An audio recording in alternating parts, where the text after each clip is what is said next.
Hi. Welcome back, and good morning. We hope all is well with you and your families, so we'll only be a few minutes and let you get back to them. At Berg Mountain Optional University, our course #How to Run for President 2, U.S. Political Structure presses on, where today we cover the 22nd Amendment, wherein it explains how presidential terms are definite, being limited to 2. Won't you come along with us? Chapter XXII, Week 8. Terms in office limited to 2. In our attempts at sovereignty, we are not nor claim to be divinely ordained, but chosen from the people to represent the people as best as we may. No matter how amicable the man or woman in power is, there is always a minority party who feel their candidate is better suited for the office. So, while the majority are satisfied, the minority feel the weight of political oppression which, if terms are not limited, will begin to feel more like tyranny than liberty. Parties have a way of banding together on certain important issues, and the tyranny of a third term under the same person is more than either party can stand, even if it is their candidate. A monarch is not selected but born and groomed into what he/she is in line to become, while a president and such officers are born citizens of a democracy, groomed by whichever party they claim and wins the favor of the people in an election with charisma. It is not a simple task, so whoever proves victorious the first Tuesday in November every Olympiad has achieved a real accomplishment. One doesn't necessarily have to like a king or queen, because there is no politics involved in their being ordained. It is not a choice but a fact of life. A president has everything to do with preference, and in order to maintain the sanctity of the office, a 2-term limit has been adopted to reduce the chances of presidential embarrassment and quell the juggernaut of the people's spirit.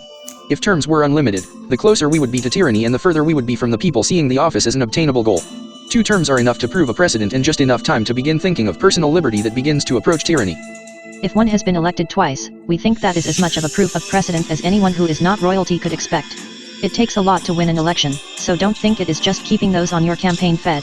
Running an effective campaign where we prove how beneficial we are and no one gets hurt is not the same as winning but finishing.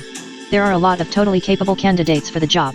When we win the election, we will have set a precedent and solidified our place in history. No one else can claim the victory we have accomplished, as everyone's plans at victory in a democracy begins and ends with its president. So, even though as the incumbent we have a better chance of winning, getting re-elected is another hurdle to jump. Have you done a well enough job to deserve re-election, and if so, that is another precedent no one else can claim?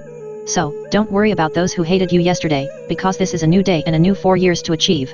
Now, if we can make it through those 8 years, and we will have set another precedent that even less can claim, but we will. The last precedent to set is to have survived intact. People think it is easy and that anyone can do it, but it takes a mind to think of more than just economics.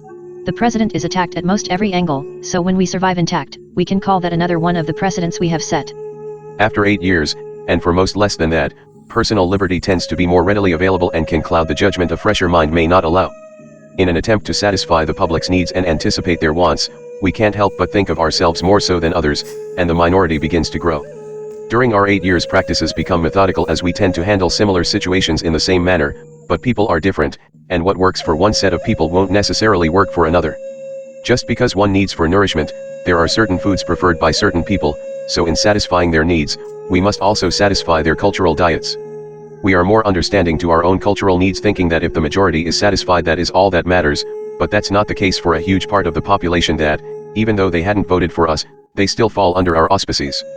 They must eat as well, and while we subconsciously integrate what we eat thinking of ourselves, their resentment grows. As this power we have harnessed under our jurisdiction begins to approach tyranny, it becomes time to release the reins of government we have held for so long.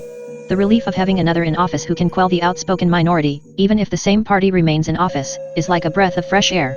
Not to blame the son for the sins of the father, the new administration under the same party starts its own set of problems and solutions which defines its legacy. The silent majority tends to re-elect the incumbent more often than not, so it's not gambling, if we are betting on the odds all the time. So, if we allowed for more than 2 terms, the incumbent could win indefinitely. No longer a president, we would rule by dictation as dictators, knowing we had, however unintentionally, influenced the vote and guaranteed victory. This subconscious neglect begins the first time we get our way for no reason after we win the election. The more things go our way, as they should, is the more comfortable, and the more comfortable is the more we can wear out our welcome. We would hate to be forced out by the schemes of the opposition. As if once wasn't enough, an encore will most assuredly be as we limit ourselves to 2. How much history are we as individuals or even as a party planning on attaching to our legacies? How much more of a precedent are we trying to set, and why can't we be satisfied with the goals we have achieved thus far? The presidency is our glass ceiling, so once we reach it, what makes us want to occupy the space so no other may? Selfishness, greed, you name it, but that's just us being childish and not allowing other kids to play with our toys.